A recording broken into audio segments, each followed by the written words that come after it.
ராமானுஜதயாபாத்திரம் தீபக்தியாதிகுணார்ணவமதீந்திரப்ரணம் வந்தே ரம்யாமாதரம் முனிம் லக்ஷ்மீநாதசமாரம்பாம் நாதயாமனமத்யமாம் அஸ்மதாச்சாரியபர்யந்தாம் வந்தே குருபரம்பராம் யோ நித்யமच्युतपदां விஜிக்முருக்மவ்யாமோஹதஸ்வவிதராணி திருநாயமேனி அஸ்மத்குரோர்பகவதோஸ்ய தேகசிந்தோः ராமானுஜस्य चरणौ शरणं प्रपद्ये मातापिता वदेस्तनया विभूतिः सर्वं देवनेमेन तन्वयानामाद्यस्य नः कुलपतेर्वकुलाभिरामम् श्रीमत्तदङ्गैवलं प्रणमामि मूर्धना भोजनकरस्य महदाह्वय भट्टनाथ श्रीभक्तिसारकुलशेखरयोगिवाहान् भक्ताङ्ग्रेण परकालतीन्द्रमिश्रान् श्रीमत्पराङ्कुशमुनिं प्रणतोऽस्मि नित्यं श्रीमद्वधूलनरसिंहगुरोस्तनूजं श्रीमत्तदीयपदपङ्कजभृङ्गराजं श्रीरङ्गराजवरदार्यकृपात्तभाष्यं सेवे सदा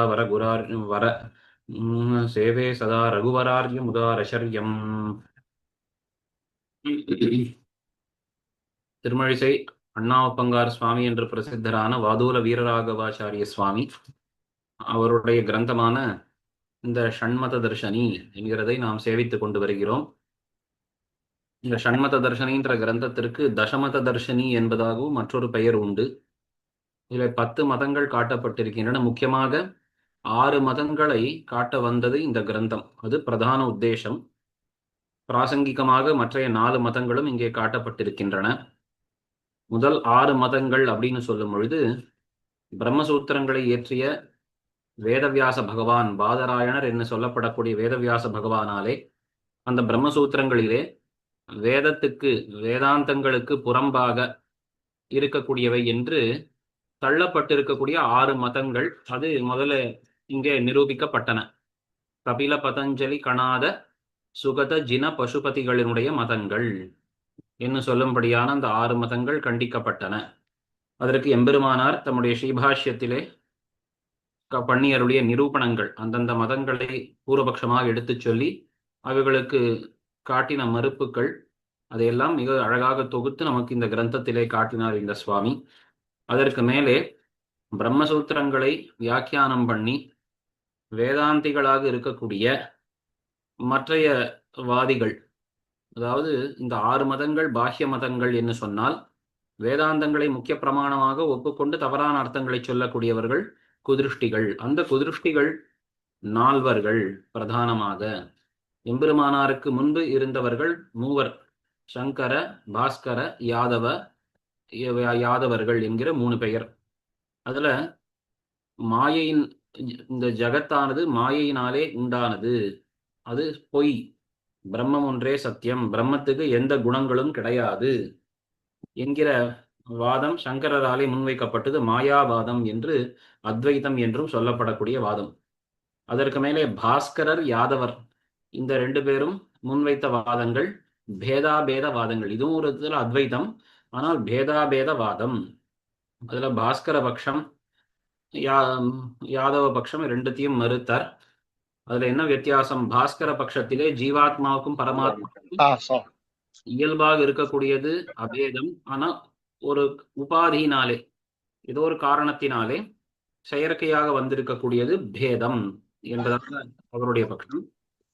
ஆனால் யாதவ பிரகாஷனுடைய பட்சமானது ஜீவாத்மாவுக்கும் பரமாத்மாவுக்கும் இயல்பாகவே இரண்டும் உண்டு என்பதாக சொல்லப்பட்டது. அதெல்லாம் விஸ்தரேன மறுத்து காட்டினார்.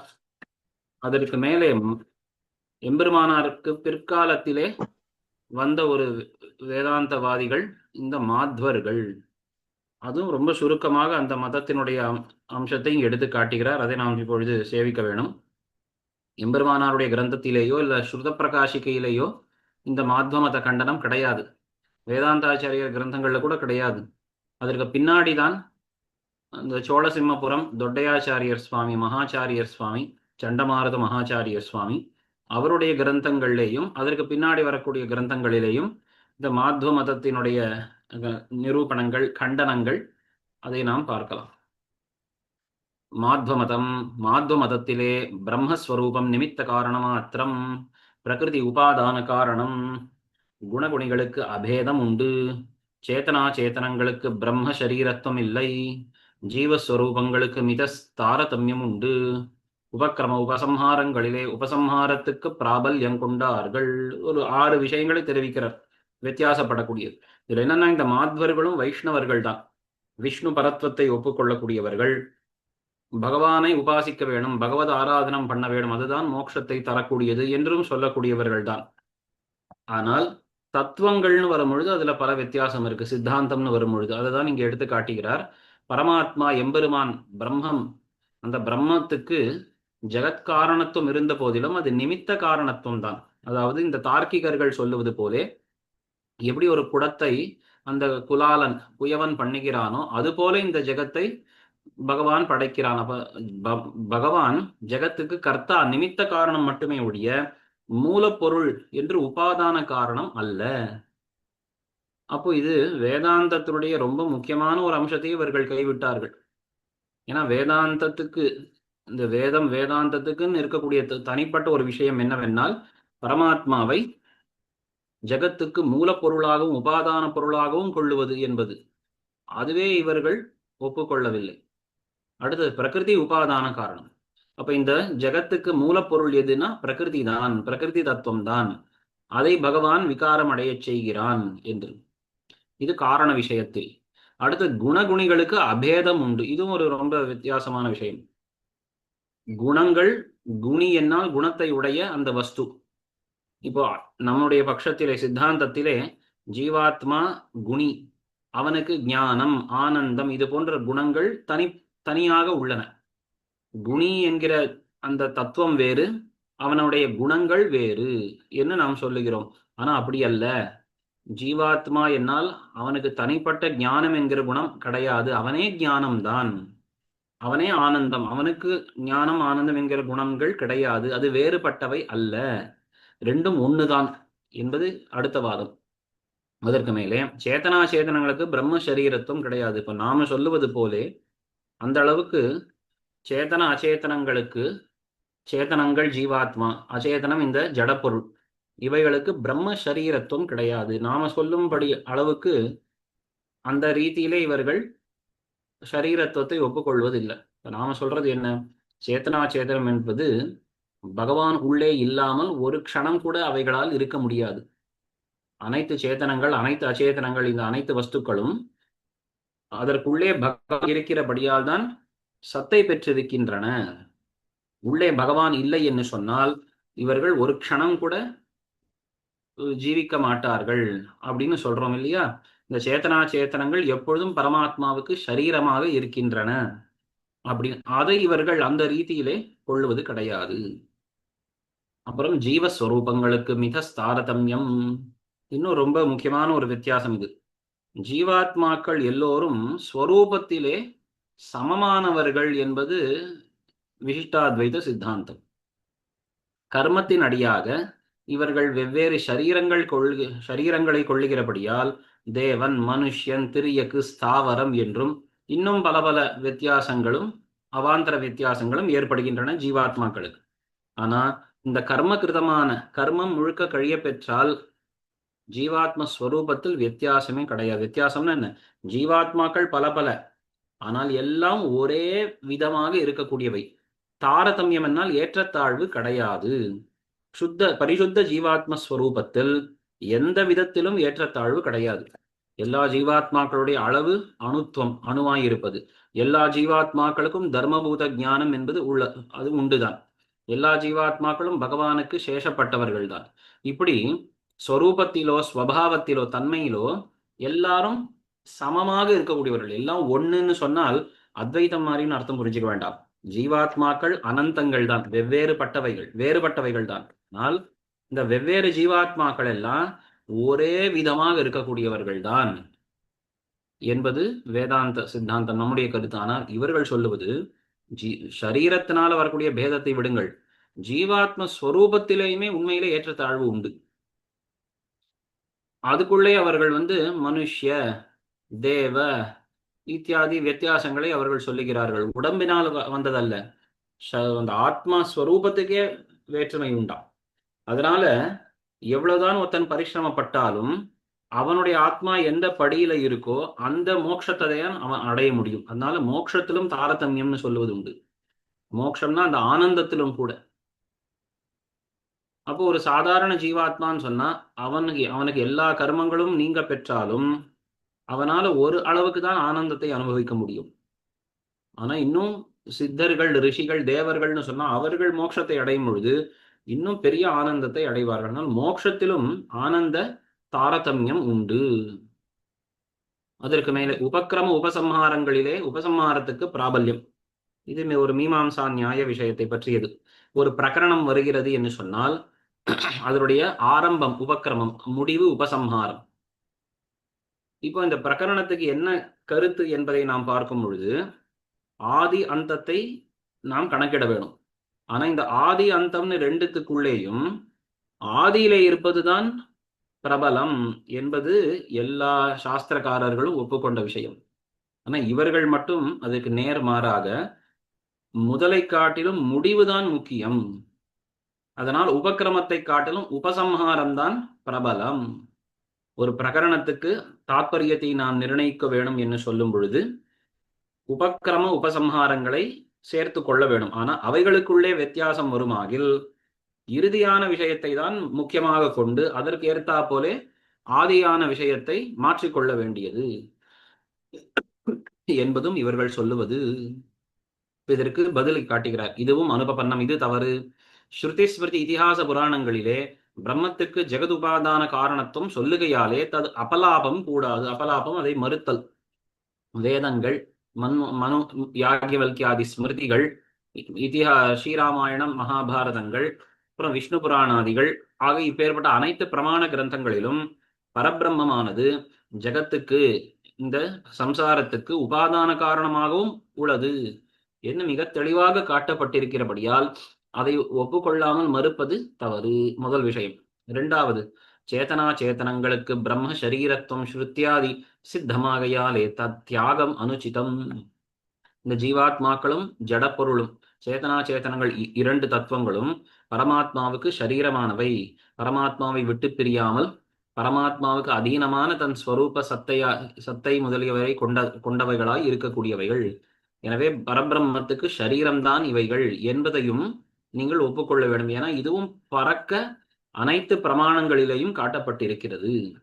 அடுத்தது, குண்யதிரிக்த குணத்தை நிராகரித்தும் நிர்குணவாத நிராகரணம் துஷ்கரம். மூணாவது தான். இதுல என்ன வித்தியாசம் பாருங்கள். இவர்கள் சொல்லும் பொழுது குணம் வேறு குணி வேறு அல்ல, குணம் குணி ரெண்டு ஒண்ணுதான் ஒரு பக்கம் இவர்கள் சொல்லுவார்கள். மற்றொரு பக்கம் இந்த அத்வைதிகள் மாயாவாதிகளுடைய வாதத்தையும் கண்டிக்கிறார்கள். என்னது, மாயாவாதிகள் பரபிரம்மத்துக்கு குணமே கிடையாது, அது நிர்குண தத்துவம் அப்படின்னு சொல்லுவதை இந்த மாத்வர்கள் கண்டிக்கிறார்கள். பரமாத்மாவுக்கு சகல கல்யாண குணங்களும் உண்டு, நிர்குணம்னு சொல்லுவது தவறுன்னு பேசிவிட்டு கடைசியில இவர்களே எங்கே போய் முடிக்கிறார்கள்? பரமாத்மாவுக்கு சகல கல்யாண குணங்களும் உண்டு, ஆனா அந்த சகல கல்யாண குணங்களும் பரமாத்மாவை காட்டிலும் வேறுபட்டதல்ல, அது பரமாத்ம ஸ்வரூபமே என்ன. அப்ப நாம கேட்பது என்னன்னா, இது என்னது? இது பகவானுக்கு கல்யாண குணங்கள் உண்டுன்னு சொல்லிட்டு அந்த கல்யாண குணங்கள் தன்னை காட்டிலும் வேறுபட்டது அல்ல அப்படின்னா அப்போ நிர்குணவாதத்துல தான் போய் முடியறது. ஏன்னா நிர்குணம்னா என்ன அர்த்தம்? பரமாத்மாவுக்கு தனிப்பட்ட குணங்கள் கிடையாதுன்னு. நீங்கள் சொல்லுவதும் என்ன? பரமாத்மாவுக்கு கல்யாண குணங்கள் இருக்கு, ஆனா அது தன்னை காட்டிலும் வேறுபட்டது அல்ல. அது இப்போ அந்த நிர்குணவாதமும் உங்களுடைய பேச்சும் ஒண்ணுதானே.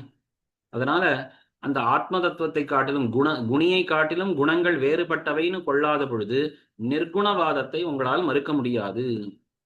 அடுத்து இன்னொரு விஷயம், பேத பிரதிநிதியான விசேஷ அங்கீகாரமும் அனுபபன்னம். இது அங்க பூர்வபக்ஷத்துல சொல்லலை, இங்க அதை கண்டிக்கிறார். இவர்கள் பட்சத்துல எப்படின்னா, இப்போ ஜீவாத்மா அப்புறம் அவனுக்கு ஞானம் என்கிற குணம்னு சொல்றோம். ஆனா அந்த ஞானம் என்கிற குணம் தனித்து இல்லை என்று சொல்லிவிட்டார்கள். ஆனால் இவர்கள் என்ன சொல்றாருன்னா, பேதம் இல்லை என்னாலும் விசேஷம்னு ஒரு பதார்த்தம் இருக்கு அப்படின்னு இவர்கள் சொல்றது. இப்ப பாருங்கள், பேதம் இல்லை என்னாலும் லோகத்துல பேதம் இருப்பது போல நாம் விவகாரம் பண்ணிக்கிறோம் இல்லையா? எனக்கு ஞானம் இருக்கு, எனக்கு ஞானம் உண்டானது அப்படின்னு சொல்லும்போது எனக்கு ஞானம் உண்டாயித்து. இப்ப நான் வேறு, எனக்கு ஞானம் என்கிற குணம் உண்டானது அது வேறுன்னு இப்படி நாம வார்த்தைப்பாடு லோக விவகாரம் இருக்கு.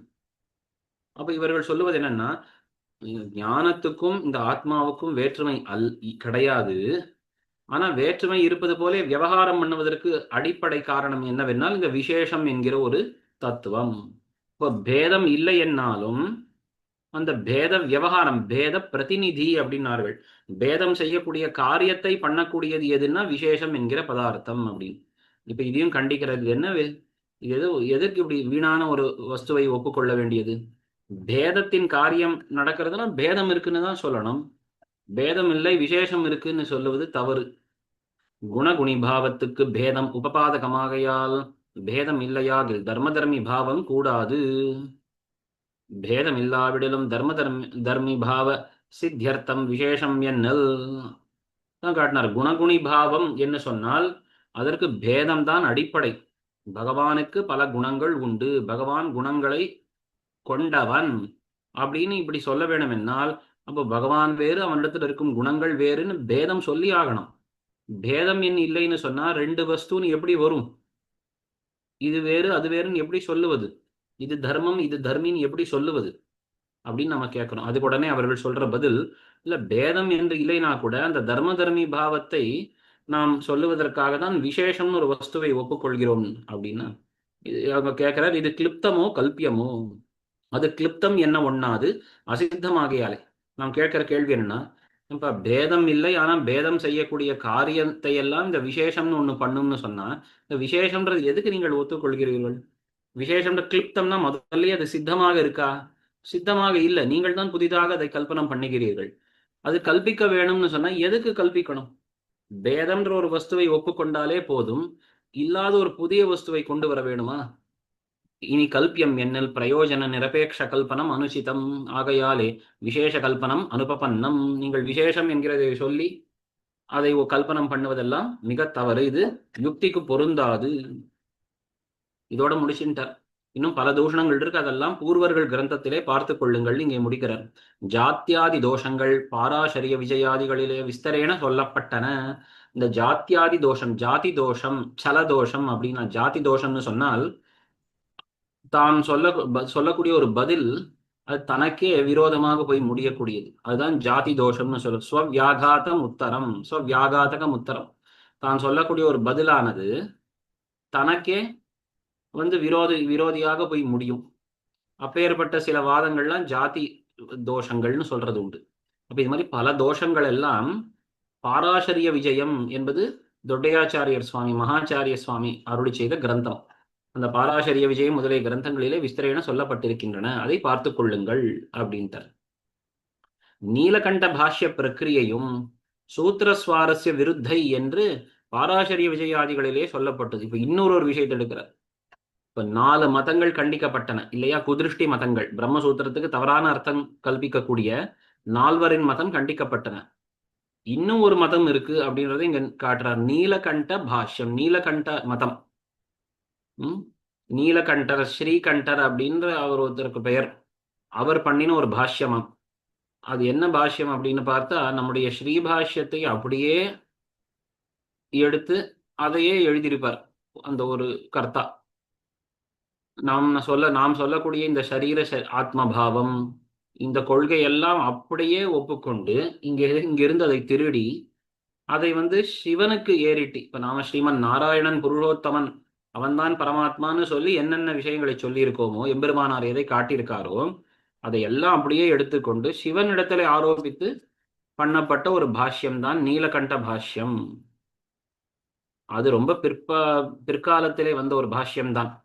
அதை சிலர் தவறாக இது எம்பெருமானாருக்கும் முன்னாடி இருந்தது, அதை பார்த்துத்தான் எம்பெருமானார் தம்முடைய கிரந்தத்தை பண்ணார் அப்படின்னு எல்லாம் ஒரு 100 வருஷத்துக்கு முன்னாடி சிலர் தவறான வாதங்களை முன்வைத்தார்கள். அப்பொழுது இருந்த பெரியோர்கள் அதற்கு பதில் உரைத்து காட்டியிருக்கார்கள். ஆனால் உண்மையில் பார்த்தால் இந்த நீலகண்ட பாஷ்யம் என்பது ரொம்ப பிற்காலத்தில் வந்தது. இப்போ சுதப்பிரகாசிகைன்ற வியாக்கியானத்துல பார்த்தோமானால் அவர் காலத்துக்கு முன்னாடி இருந்த 3 மதங்களை அங்கே கண்டனம் பண்ணியிருக்கார். ஒரு அதிகரணத்துக்கும் சங்கர பட்சம், யாதவ பட்சம், பாஸ்கர பட்சத்தை கண்டனம் பண்ணியிருப்பார். ஆனா அதிலே நீலகண்ட பாஷ்யத்தை எடுக்கவே இல்லை. தேசிகரும் பல இடங்கள்ல பிற மதங்களை கண்டிக்கும் பொழுது நீலகண்ட பாஷ்யம்ன்றதை தொடவே இல்லை. ஆனா அவருக்கும் பின்னாடி வந்த இந்த சோழசிம்மபுரம் தொட்டையாச்சார சுவாமி அவர் காலத்தில் தான் இந்த நீலகண்ட பாஷ்யம்ன்றது கொஞ்சம் வெளியில வந்திருக்கு. அதை அப்பை தீட்சிதர் தான் பிரசித்தப்படுத்தினார். அப்போ அதனாலே தன் காலத்திலே இது பிரசித்தமாக வந்தபடியால் பாராசரிய விஜய கிரந்தத்திலே ஒரு அதிகரணத்தின் இறுதியிலேயும் ஒரு அதிகரணத்திலும் இந்த நீலகண்ட பாஷ்ய பிரக்கிரியை கண்டித்து காட்டியிருக்கார். அதனால் அது ரொம்ப பிற்பட்டதுன்றதுனால அதை இங்கே எடுத்து சொல்லவும் இல்லை. ஆனால் அந்த பாஷ்யமும் மிக தவறு என்பதை பாராசரிய விஜயத்தில் மகாச்சாரியர் காட்டியுள்ளார், பார்த்து கொள்ளுங்கள் என்று சொல்லி முடிச்சிட்டார். ஆக இது வரைக்கும் இப்போ 10 மதங்களை, 6 பாஷ்ய மதங்கள், 4 குதிருஷ்டி மதங்களை நிரூபணம் பண்ணி காட்டியுள்ளார். இறுதியாக என்ன பண்றாரு தான் கடைசி பாகம் இப்போ விசிஷ்டாத்வைத சித்தாந்தம். பரமதங்களை எல்லாம் நிராகரணம் பண்ணியாச்சு. ஆனால் நம்முடைய பட்சம் என்ன என்பதை நாம் புரிந்து கொள்ளணும் இல்லையா? எத்யபி ஆரம்பத்தில் அதை தான் காட்டினார். ஆரம்பத்தில் சொல்லும் பொழுது ரொம்ப சுருக்கமாக விசிஷ்டாத்வைத மதத்தினுடைய பிரக்கிரியை எடுத்து சொன்னார். ஆனா இப்போ அதை இன்னும் விஸ்தரமாக எடுத்து காட்டுறார். இப்போ இந்த ஒரு கடைசி ஒரு 3 பக்கத்துல இத்தோஷங்கள் ஒன்றும் இன்னிக்கே ஸ்ருதி ஸ்மிருதி இதிஹாச புராண ஸ்வாரஸ்ய அனுகுணமாய் சூத்திரகார ஹிருதய அனுகுணமாய் தது அபிப்பிராய வேதிகளாய் தது அவ்வவஹித சிஷ்யரான பகவத் போதாய் என பிரணீத விருத்தியனுசாரியான பகவத் பாஷ்யகார சித்தாந்தத்திலே இப்போ நம்முடைய எம்பெருமானார் உடைய அந்த சித்தாந்தம், எம்பெருமானார் தரிசனம் என்று சொல்லும்படியான இந்த விசிஷ்டாத்வைத சித்தாந்தத்தில் என்னென்ன தத்துவங்கள் எப்படி ஒப்புக்கொள்ளப்பட்டன அப்படின்றத காட்டுறார். ஆனா இந்த விசிஷ்டாத்வைத சித்தாந்தம் எப்பேற்பட்டது அப்படின்னா, இந்த முன்னாடி 10 மதங்கள்ல சொன்ன தோஷங்கள் எதுவும் இதில் கிடையாது. வேதம், ஸ்மிருதிகள், இதிகாச புராணங்கள், இந்த எல்லா பிரமாண கிரந்தங்களுடைய சுவாரஸ்யத்துக்கு தகுந்தா போல இருக்கும். சுவாரஸ்யம்னு சொன்னா அதிலே கஷ்டப்படாமல் தெளிவாக தோற்றக்கூடிய அர்த்தம் சுவாரஸ்யம். அந்த சுவாரஸ்யத்துக்கு பொருந்தி இருக்கக்கூடியதான் நம்முடைய விசிஷ்டாத்வைதம். வலிந்து வாது செய்யாமல் இந்த ஸ்ருத்தியாதிகளிலே தெள்ள தெளிவாக காட்டப்படக்கூடிய அர்த்தம் அதற்கு பொருந்தியதாய், அதற்கு மேலே சூத்திரக்காரரான வியாச மகர்ஷியினுடைய திருவுள்ளத்துக்கும் மிக பொருத்தமாய், அதற்கு மேலே வியாச பகவானுடைய திருவுள்ளத்துக்கு பொருந்தியது என்று மட்டுமல்லாமல் வியாச பகவானுடைய இந்த அவருடைய திருவுள்ளம் என்ன என்பதை மிக தெளிவாக அறிந்தவர்கள் இன்னும் 2 ரிஷிகள். ஒத்தர் யாரு, அதாவது அடுத்த ஒரு ரிஷி வேதிகளாய் தது அவ்வவஹித சிஷ்யரான பகவத் போதாயன பிரணீத. வியாச பகவானுடைய சிஷ்யர் ஜெய்மினி, அவருடைய சிஷ்யர் அப்படின்னு பார்த்தால் பகவத் போதாயனர், போதாயன மகர்ஷி. வியாச பகவானும் ஜெய்மினி பகவானும் சேர்ந்து இந்த 20 அத்தியாயங்கள் கொண்ட மீமாம்சா சாஸ்திரத்தை பண்ணினார்கள்னு முதல்ல தெரிவிச்சார். இந்த ஜெய்மினி மகர்ஷியினுடைய நேர் சிஷ்யர் தான் போதாயன மகர்ஷி. அவர் தான் இந்த 20 அத்தியாயங்களுக்கும் முதல்ல ஒரு வியாக்கியானத்தை, விருத்தி கிரந்தத்தை அருளி செய்தார்னு பார்க்கிறோம். அந்த விருத்தி கிரந்தத்துக்கும் மிகவும் அனுசரித்திருக்கக்கூடியதுதான் நம்முடைய ஸ்ரீபாஷ்யம் இல்லையா? போதாயன பகவத் போதாயன கிருதாம் விஸ்தீர்ணாம் பிரம்மசூத்திர விருத்தின்னு ஆரம்பிக்கிறார் எம்பெருமானார் ஸ்ரீபாஷ்யத்தை. இந்த போதாயனருடைய விருத்தி கிரந்தத்தை அப்படியே தழுவித்தான் இந்த பாஷ்யமானது வரையப்படுகிறது என்று பிரதிஜை பண்ணினார்னு பார்க்கிறோம். அதனாலே அனைத்து பிரமாண கிரந்தங்களுக்கும் அனுகுணமாய் அனைத்து மகர்ஷிகள் பூர்வர்களுடைய திருவுள்ளத்துக்கும் பொருந்தியதுதான் நம்முடைய சித்தாந்தம். நம்முடைய சித்தாந்தத்தில் என்னென்ன தத்துவங்கள்? சிதசித் விசிஷ்ட பிரம்மம் ஒன்றே தத்துவம், விசிஷ்ட அத்வைதம், விசிஷ்டமான ஒரு தத்துவம். அத்வைதம்னா ஒற்றுமை, ஏகத்துவம், ஒன்னு. அந்த ஒரு தத்துவம் என்பது விசிஷ்டம், சேத்தனா சேத்தனங்களுடன் கூடிய அந்த பிரம்மம் ஒன்றே தத்துவம். சேத்தனா சேத்தனங்களுக்கு விசேஷணத்துவம் ஷரீரத்துவ பிரயுக்தமாய் இருக்கும், பிரம்மத்துக்கு விசேஷத்துவம் ஷரீரித்துவ பிரயுக்தமாய் இருக்கும். அதாவது சேத்தனா அச்சேதனங்கள் பரபிரம்மத்தை விட்டு பிரியாத விசேஷணங்கள். விசேஷணம்னு சொன்னால் அடைமொழி. இப்போ ஒரு வஸ்துவுக்கு இருக்கக்கூடிய தன்மைகள் போலே பரபிரம்மத்துக்கு அடைமொழியாக விசேஷணமாக இருக்கின்றன. எப்படி விசேஷணம்னு சொல்லுகிறாய்? ஷரீரத்துவ பிரயுக்தம், பரமாத்மாவுக்கு ஷரீரமாக உடலாக இந்த 2 தத்துவங்கள் இருக்கின்றன. அதனால்தான் விட்டு பிரியாத விசேஷணங்கள். பரபிரம்மமோ இந்த சேத்தனா சேத்தனங்களுக்கு எப்பொழுதும் தன்னிடத்திலே கொண்டிருக்கக்கூடிய விசேஷம்னா அடைமொழி, இந்த தன்மைகளை எல்லாம் தன்னிடத்திலே கொண்டிருக்கக்கூடியது.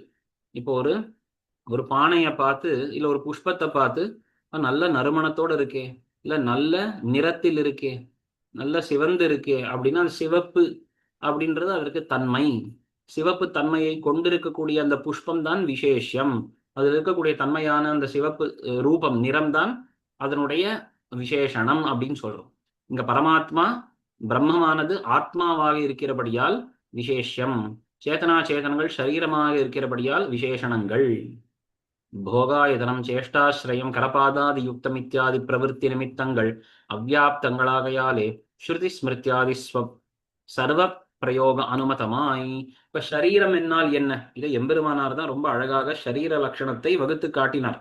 அதற்கு முன்னாடி இருந்த மற்றைய மதத்தை சேர்ந்தவர்கள்லாம் தவறான அர்த்தம் காட்டினார்கள். ஷரீரம் என்னால் போக ஆயதனம், சுகதுக்கங்கள் எந்த இடத்தில் இருந்து கொண்டு ஆத்மா சுகதுக்கங்களை அனுபவிக்கிறதோ அதுதான் போகாயத்தனம் ஷரீரம் அப்படின்னு ஒரு லட்சணம். அல்ல சேஷ்டைக்கு ஆசிரம். சேஷ்டைன்னு சொன்னா கை காலெல்லாம் அசைக்கிறோம் இல்லையா? ஒரு வஸ்துவை வேண்டியதை பற்றுவதற்காகவும் வேண்டாததை விடுவதற்காகவும் நாம் உடம்பிலே பண்ணக்கூடிய செயல், அதுதான் சேஷ்டை. அந்த சேஷ்டை எங்கே இருக்குமோ அது உடம்பு. இல்ல மற்ற சிலர் கரபாதாதி யுக்தம், கை கால் முதலிய அவயவங்களுடன் கூடியது எதுவோ அதுவே சரீரம். இப்படியெல்லாம் சில தன்மைகளை ஷரீர பதத்துக்கு அர்த்தமாக சொன்னார்கள். ஆனா இதெல்லாம் அவ்வியாப்தம்னால் எல்லா இடத்திலும் பொருந்தாது, பல இடங்கள்ல விட்டு போறது. என்னது அப்படின்னு பார்த்தா, இப்போ சேஷ்டை இருக்கக்கூடிய இடம்தான் உடம்புன்னு சொன்னால், அப்போ கற்கள், மலைகள், இது போன்ற இடங்கள் எல்லாம் சேஷ்டை கிடையாது. ஆனா இவைகளும் பரமாத்மாவுக்கு சரீரம் என்று வேதம் சொல்லுகிறது, உபனிஷத்து பல இடங்கள்ல சொல்றது.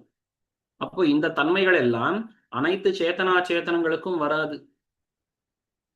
அதனாலே ஸ்ருதி ஸ்மிருத்தியாதிகளிலே எங்கெங்கெல்லாம் சரீரம்னு பதப்பிரயோகம் பண்ணப்பட்டிருக்கு, எல்லா சேத்தன அச்சேதனங்களிலேயும் சரீரம், இது சரீரம் சரீரம்னு சொல்லியிருக்கு. அப்போ அப்பேற்பட்ட எல்லா வஸ்துவுக்கும் பொருந்தக்கூடிய ஒரு லட்சணத்தை நாம் சொல்ல வேணும். என்ன சிந்தித்து எம்பெருமானார் காட்டின லட்சணம் என்ன அப்படின்னால், ஸ்ருத்தியாதி சித்தமான அந்த பிரவிஷ்ட புருஷ நியாமியத்துவமே சரீரபத பிரவிற்த்தி நிமித்தமாகையாலே சேத்தனா சேத்தனங்களுக்கு பகவத் சரீரத்துவம் உபபன்னம். பாருங்கள், அந்த பிரவிஷ்ட புருஷ நியாமியத்துவம், அந்த பிரவிஷ்ட நியாமியத்துவம், உள்ளே புகுந்திருக்கக்கூடிய ஒருவனாலே நியமிக்கப்படுவது எதுவோ அது சரீரம். உள்ளே புகுந்திருக்கக்கூடிய ஒரு புருஷனாலே எது நியமிக்கப்படுமோ அதுதான் சரீரம்னு சொன்னா இப்படி கொள்ள வேணும். எனவே சேத்தனா சேத்தனங்கள் அனைத்து வஸ்துக்களுக்குள்ளேயும் புகுந்திருக்கிறான் எம்பெருமான். அப்பேற்பட்ட அவனாலே நியமிக்கப்படுகின்றன, தாங்கப்படுகின்றன. நியாமியம்னு சொல்லும்போது தாரியம் அப்படின்னு வச்சுக்கணும். அதுதான் நியாமியத்துவம், தாரியத்துவம், சேஷத்துவம்னு 3 லட்சணங்கள் காட்டப்பட்டிருக்கு இந்த சரீரத்துக்கு. உட்புகுந்த ஒரு புருஷனாலே நியமிக்கப்படுவது எதுவோ அது சரீரம். சேதனா சேதனங்கள் பகவானுக்கு சரீரமாய் இருக்கின்றன. ஷரீரிகளுக்கு மிதோ பேதமும், ஷரீரங்களுக்கு பரஸ்பர பேதமும், அச்சேதனங்களுக்கு பரஸ்பர பேதமும், சேதனங்களுக்கு பரஸ்பர பேதமும் கொள்ளுகையாலே பேத ஸ்ருதி சுவாரஸ்யமும். அழகா சொல்றார், குணதோஷ வியவஸ்தையும் சித்தம். சேதனா சேதனங்கள் பகவானுக்கு சரீரம்னு சொல்லியாச்சு. அப்போ சரீரம் வேறு, ஷரீரியான ஆத்மா வேறு, முதல் விஷயம். ஷரீரங்களுக்குள்ளேயும் பரஸ்பர பேதமும் இருக்கு. ஜீவாத்மாவும் அச்சேதனமான ஜகத்தும் பகவானை காட்டிலும் வேறுபட்டது. ஜீவாத்மாக்களும் ஒருத்தருக்கொத்தர் வேறுபட்டவர்கள். இந்த ஜகத்தை காட்டிலும் வேறுபட்டவர்கள். சேத்திரங்களுக்குள்ளேயும் பரஸ்பர பேதம் இவ்வளவு ஒப்புக்கொள்ளப்படியால் பேதத்தை சொல்லக்கூடிய ஸ்ருதிகளுக்கெல்லாம் அர்த்தம் அழகாக பொருந்தும். பல ஸ்ருதிகள் 3 தத்துவங்கள் வேறுபட்டன, 3 தத்துவங்கள் இருக்கின்றன எல்லாம் சொல்றது. அதனாலே இந்த 3 தத்துவங்களுக்கும் ஒன்றுக்கொன்று வேற்றுமையை நாம் ஒப்புக்கொள்ள வேணும். அப்பதான் பேதத்தை சொல்லக்கூடிய வாக்கியங்களுக்கு அர்த்தம் பொருந்தும். அது மட்டுமல்ல, குணதோஷ வியவஸ்தையும் சித்தம். குணங்கள் பகவானிடத்திலே இருக்கு, தோஷங்கள் சேத்தனா சேத்தனங்களுக்கு இடத்தே இருக்கு, அதுவும் பொருந்தும். எல்லாம் ஒண்ணுன்னு சொல்லியாச்சுன்னா பரமாத்மாவிடத்திலே தோஷங்களும் வந்து சேரும். அப்படி இல்லாமல் பகவான் வேறு நாம் வேறு அப்படின்னு சொல்றதுனாலே இந்த கஷ்டம் இல்லை. ஷரீர ஷரீரி பாவம் கொள்ளுகையாலே ஷரீர ஸ்ருதிகளாகிற கடக ஸ்ருதி சுவாரஸ்யமும் சித்தம். அடுத்தது பகவான் ஷரீரி ஆத்மா, நாமும் பகவானுக்கு ஷரீரம் இப்படி சொல்றதுனாலே கடக ஸ்ருதிகளுக்கு அர்த்தம் ரொம்ப அழகாக பொருந்தும். கடக ஸ்ருதின்னு எதை சொல்லுவோம் அப்படின்னால், பகவானுக்கும் நமக்கும் இருக்கிற ஷரீராத்ம பாவத்தை சொல்லக்கூடிய வேத வாக்கியங்களுக்கு கடக ஸ்ருதின்னு பேர். கடக ஸ்ருதினா பொருந்துவிக்கக்கூடிய ஸ்ருதி. பேதஸ்ருதி அபேதஸ்ருதி ஆகிய இரண்டையும் எது கடனம் பண்ணுமோ, சேர்த்து வைக்குமோ அதுதான் கடக ஸ்ருதி. ஷரீரவாச்சி சப்தம் ஷரீரி பரியந்தமாகையாலே ஷரீரபூத சேதனா சேதனவாச்சி சப்தங்கள் ஷரீரபூத சேதனா சேதனத்வாரா ஷரீரியான பகவத் பரியந்தத்திலே சக்தங்களாகையாலே சேதனா சேதனவாசி சப்தங்களுக்கு பிரம்ம வாசக சப்தங்களோடே சமான விபக்தியந்தத்வரூபமான சாமானாதிகரண்யம். அடுத்த முக்கியமான விஷயம், அபேத ஸ்ருதிகளை எப்படி பொருந்து விடுவது? ஜீவாத்மா வேறு பரமாத்மா வேறு அச்சித்து வேறுன்னு சொல்லியாச்சுன்னா எல்லாம் பிரம்மமே அப்படின்னு சொல்ற வாக்கியம், இல்ல அகம் பிரம்மாஸ்மி அப்படின்னு சேத்தனனும் பிரம்மா பரபிரம்மம் ஒண்ணுன்னு சொல்ற வாக்கியத்துக்கெல்லாம் எப்படி பொருத்தம் பண்ணது, அர்த்தம் பண்ணுவது? அங்கதான் இங்க கொண்டு வரார். ஷரீரி பாவத்தை ஒப்புக்கொண்டு விட்டோம் இல்லையா? அப்ப பாருங்கள், லோகத்துல ஷரீரத்தை குறிக்கக்கூடிய வார்த்தைகள் அதிலே மட்டும் நில்லாமல் அந்த சரீரத்துக்குள்ளே இருக்கக்கூடிய ஆத்மா அளவுக்கு அது செல்கின்றன. நான் மனுஷன்னு சொல்லும் பொழுது மனுஷன்ற வார்த்தை உடம்பை குறிப்பிட்டு உடம்புக்குள்ளே இருக்கக்கூடிய ஆத்மாவையும் குறிப்பிடும். அப்போ நான் மனுஷன் என்னால் மனுஷ உடம்பை உடையவன், மனுஷ உடம்புக்குள்ளே இருக்கக்கூடியவன் அப்படின்னு வரைக்கும் அர்த்தம். அதனால இங்கே ஜீவனும் பிரம்மமும் ஒண்ணு அப்படின்னால் ஜீவனுக்கு அந்தர்யாமியும் பிரம்மமும் ஒன்று. ஜீவனுக்கு அந்தர்யாமி பிரம்மம் அப்படின்னு அர்த்தம் வரும். அதனாலே இந்த அபேதத்தை சொல்லக்கூடிய ஸ்ருதிகளுக்கு எந்த கிளேசமும் இல்லை. சாமானாதிகரண்யம் பொருந்தும். சாமானாதிகரண்யம் என்னால் ரெண்டு வார்த்தைகளும் ஒரே விபக்தியோடு இருப்பது.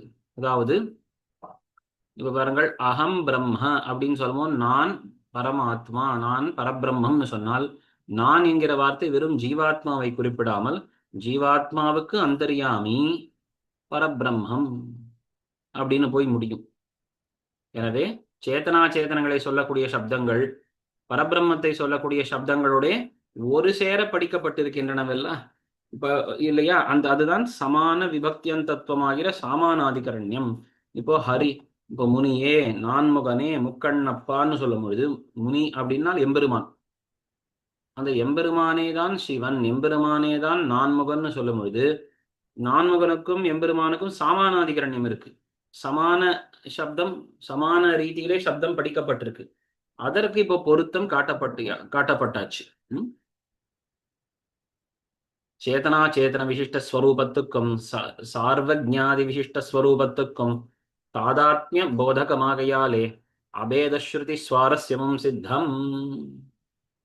தத்துவமசி இந்த மாதிரி இடங்கள்ல பார்த்தோமானால் தத்து அப்படின்னா அந்த ஜெகத்காரணமான பிரம்மம், சர்வஜத்வாதி குண விசிஷ்டமான பிரம்மம். துவம் அப்படின்னா நீ ஜீவன் அர்த்தம். ஆனா ஜீவனோட நிக்காமல் ஜீவனுக்கு அந்தர்யாமியான, உனக்கு அந்தர்யாமியானது அந்த தத்துவம் தான் ஜெகத்காரணமான தத்துவம் அப்படின்னு சொல்லக்கூடிய இந்த வாக்கியங்கள் எல்லாம் இப்ப பொருந்தும். எனவே அபேத ஸ்ருதிகளுக்கும் பொருத்தம் வந்துவிடும்.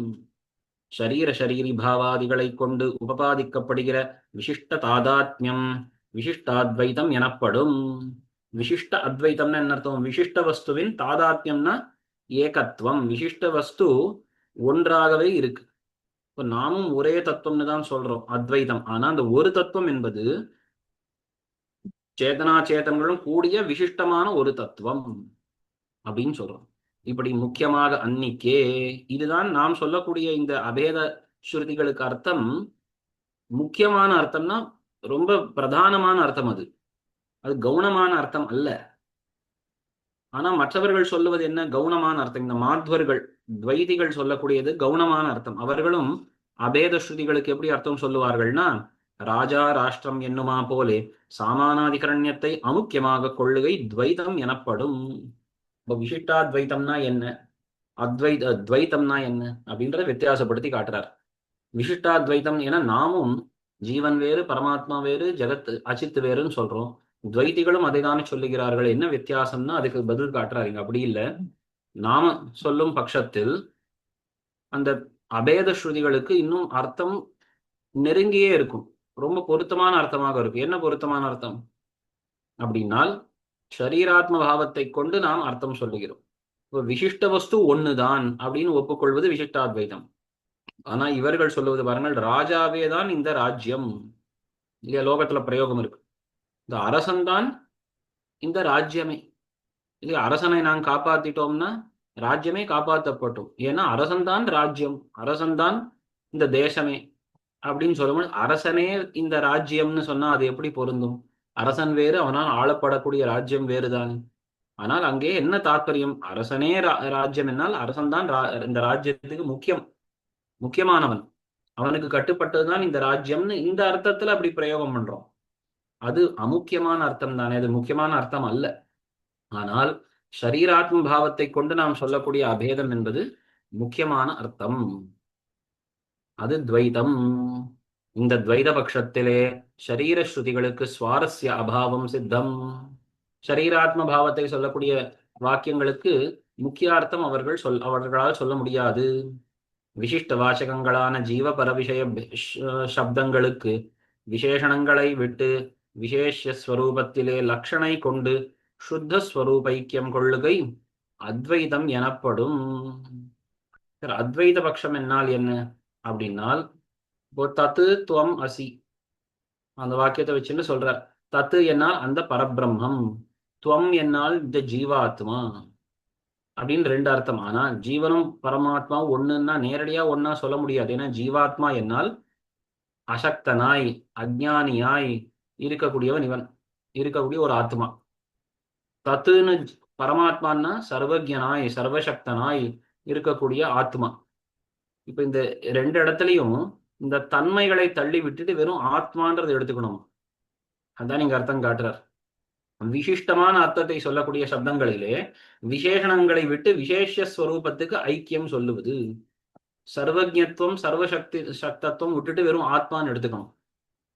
இந்த பக்கம் அசக்தன் அக்ஞன் அப்படின்னு சொல்ற தன்மைகளை விட்டுட்டு வெறும் ஆத்மான்னு எடுக்கணும். ஆத்மா ஒன்று அப்படின்னு சொல்லுவது. அப்போ அந்த சப்தங்களில் இருக்கக்கூடிய ஒரு பாதி அர்த்தத்தை தள்ளி விட்டுட்டு மற்றொரு பாதி அர்த்தத்தை மட்டும் கொண்டு லட்சணை பண்ணி, அதாவது நேர் அர்த்தம் இல்லாமல் இரண்டாவது அர்த்தமாக கொண்டு ஆத்மஸ்வரூபம் ஒன்று என்று சொல்லுவதுதான் அத்வைதம். இந்த பட்சத்திலே இதெல்லாம் முக்கியமா இந்த தத்துவமசின்ற வாக்கியத்துக்கு எல்லாரும் எப்படி அர்த்தம் சொல்லுகிறார்கள், அதை கொண்டுதான் இந்த சித்தாந்தங்களுடைய பெயர் ஏற்பட்டது. தத்துவமசின்ற இடத்துல தத்துனா அந்த ஜெகத்காரணமான பிரம்மம், துவம்னா நீ இந்த ஜீவாத்மான்னு அர்த்தம். ஆனா இந்த அக்ஞனாக இருக்கக்கூடிய ஜீவாத்மாவே ஜெகத்காரணமான பிரம்மம்னு சொன்னா நேரடியா சொல்ல முடியாது. அப்ப அந்த தன்மைகளை எல்லாம் விட்டு விட்டு ஆத்மா ஒன்றுன்னு சொல்லணும். இது அத்வைதிகள் சொல்லக்கூடிய பட்சம். தத்துவமசின்ற இடத்துல அந்த பரபிரம்மே நீன்னு சொன்னால் இதை துவைதிகள் எப்படி நிர்வாகம் பண்ணார்கள்னா, இந்த ராஜாதான் இந்த ராஜ்யமே அப்படின்னு சொல்லுவது போலத்தான். அது கவுனமாக அர்த்தம்னு அவர்கள் சொன்னது. நாம சொல்லுவது என்ன அப்படின்னா அப்படி இல்லை. தத்துனா அந்த ஜெகத்காரணமான வஸ்து, துவம்னா நீ இந்த சேத்தனன். துவம்னு சொல்லும் பொழுது அது வெறும் அந்த சேத்தனன் ஆகிற ஜீவாத்மாவை மட்டும் சொல்லி நிற்காமல் உனக்கும் அந்தர்யாமியான அர்த்தம். அப்போ துவம்னா உனக்கும் அந்தர்யாமியானவன், தத்து அந்த ஜெகத்காரணமான பரமாத்மாவே என்று நாம் சொல்லுகிறோம். இதுதான் விசிஷ்டாத்வைதம். இதுதான் ரொம்ப அடிப்படையானது. மூணு பட்சங்களுக்கு வேற்றுமை. இந்த பட்சத்திலே பதவாக்கியங்களுக்கு அத்தியந்தம் அஸ்வாரஸ்யம் சித்தம். அத்வைத பட்சத்திலே ரொம்பவே தோஷங்கள் வந்து சேரும்ன்ற. ஏன்னா பதங்களுடைய நேர அர்த்தத்தை அப்படியே நாம் விட்டு விடுகிறோம். சகுண ஸ்ருதிகளுக்கும் அப்ராமான்யம் சித்தம். அது மட்டுமல்லாமல் பரபிரம்மத்துக்கு குணமே இல்லைன்னு சொல்றதுனாலே நூற்றுக்கணக்கான ஸ்ருதிகள் பரமாத்மாவுக்கு குணங்கள் இருக்கின்றன சொல்லுகின்றன. அதெல்லாம் விட்டு போகும், அதெல்லாம் தவறு என்று வந்துவிடும். விசிஷ்டாத்வைதத்திலே பிரம்மம் சிதச்சித் சரீரகத்வேன உபாதானமுமாய் சங்கல்ப ஆசிரியத்வேன நிமித்தமுமாய் காலாதி விசிஷ்டமாய் கொண்டு சககாரியுமாய் இப்படி திரிவித காரணமாய் இருக்கும். அடுத்த விஷயம் பாருங்கள். முதல் விஷயம் என்ன சொன்னார்? நம்முடைய விசிஷ்டாத்வைத சித்தாந்தத்திலே எல்லா ஸ்ருதிகளுக்கும் பொருத்தமாக அர்த்தம் ஏற்படும், அர்த்தம் அழகாக பொருந்தி இருக்கும். இது இவ்வளவு வரைக்கும் சொன்னார். அடுத்த விஷயத்துல காரண ஸ்ருதிகள், இந்த பேதாபேத ஸ்ருதிகளுக்கெல்லாம் பொருத்தம் ஏற்பட்டதுன்னு சொன்னார். இப்போ காரணம் ஸ்ருதிகளுக்கெல்லாம் அர்த்தம் பொருந்தும்ன்றத அடுத்தது சொல்ல வர்றார். நம்முடைய சித்தாந்தத்தில் தான் 3 விதமான காரணமாயும் பகவான் திகழ்கிறான். நிமித்த காரணம், உபாதான காரணம், சககாரி காரணம். ஒரே வஸ்து எப்படி ஆவான் அப்படின்னா வெவ்வேறு விதத்திலே வெவ்வேறு ஆகாரத்திலே ஒரே பரமாத்மா 3 காரணமாகவும் ஆகிறான். முதல்ல பாருங்கள், சிதச்சித் ஷரீரகத்வேன உபாதானம். சூக்ஷ்ம சேத்தனா சேத்தனங்களை தன் சரீரமாக கொண்டு இருக்கக்கூடிய அந்த பரமாத்மா தான் இந்த ஜெகத்துக்கு உபாதான காரணம், மூலப்பொருள். அடுத்தது சங்கல்பத்தை உடையவனாக அவன் நிமித்த காரணமாகிறான். ஒரு குயவன் போலே பரமாத்மா அகம் பிரஜா சிருஜேயேய, நான் பிரஜைகளை படைக்க கடவேன் அப்படின்னு சங்கல்பம் பண்ணுகிறான் இல்லையா, அப்பொழுது அவன் நிமித்த காரணமாக ஆகிறான். அடுத்தது கால தத்துவத்துக்கு அந்தர்யாமியாக இருந்து அவன் சககாரி காரணம். சககாரின்னா தேவைப்படக்கூடிய மற்றைய சில பொருட்கள் காரணம்னு அர்த்தம். மூலப்பொருள் உபாதான காரணம், படைப்பாளி அவன் நிமித்த காரணம், இந்த படைப்பாளிக்கு வேண்டியதான சில உபகரணங்கள் அது சககாரி காரணம். காலத்துக்கு அந்தரியாமியா இருக்கும் பகவான் தான் சககாரி காரணமாகவும் ஆகிறான். அபிருதக் சித்த சம்பந்தத்தாலே அவஸ்தாசிரயமாயிருப்பது உபாதானமாகையால் கடத்துக்கு மிருத்பிண்டம் உபாதானம், பூதலம் அனுபாதானமாய் இருக்கும். இப்ப உபாதான காரணம் என்னால் என்ன? எந்த ஒரு வஸ்து காரியமாக மாறுகிறதோ, வேறு நிலைமை கொண்டு வேற நிலைமையை அடைந்து காரியமாக மாறக்கூடிய வஸ்துதான் உபாதானம்னு சொல்றோம். அபிருதக் சித்த சம்பந்தத்தாலே விட்டு பிரியாத சம்பந்தம், மூலப்பொருள் என்பதுதானே. இப்ப மண்ணுன்றதுதான் கடமாக மாறும், ஆனா அதுக்கு நிலை வேறுபடுறது. முதல்ல அப்படி உருட்டி பிண்டமாக இருந்த மண் இப்பொழுது ஒரு புது ஆகாரத்தை உடையதாக அந்த கடம் குடம் அப்படின்ற பெயரை அடைகிறது. அதனாலே அவஸ்தா ஆசிரியம், அவஸ்தான்னா நிலைகள், வெவ்வேறு தசைகள், புதிய தசையை அடையக்கூடியது எதுவோ அதுதான் உபாதானம். எப்படி கடம் என்கிற அந்த வஸ்துவுக்கு மிருத்பிண்டம், அந்த களிமண் அப்படி திரட்டி வச்சிருக்கா இல்லையா, இந்த மிருத்பிண்டம் தான் உபாதானமாக இருக்கு. பூதலம், இப்போ குடத்தை பண்ணி பூமி மேல வைக்கிறோம், ஆனா பூமி குடத்துக்கு உபாதானமா? கிடையாது. ஏன்னா பூமி ஒன்றும் மாறுவது இல்லையே. அந்த குடமாக மாறுவது மண்ணு தான் என்பதனாலே மண் தான் உபாதான காரணம். சர்வ பிரயோக அனுமதமாக உபாதான சப்தார்த்தம் கொள்ள வேண்டுகையாலே அபிருதக் சித்த சம்பந்தம் விவக்ஷிதம். இங்க அபிருதக் சித்த சம்பந்தத்தாலே அப்படின்னு சொல்லணும். அதுக்கு ஏன் அப்படின்னு சொன்னா இங்க காட்டுறார்.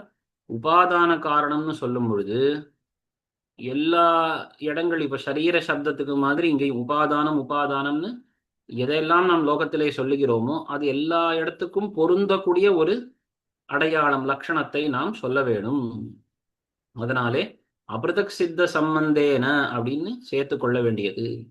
நிமித்த காரணத்துக்கும் உபாதான காரணத்துக்கும் பேதம் மிருத் பிண்டத்துக்கும் குலாலனுக்கும் சரீரி பாவம் இல்லாமையால் வந்தது.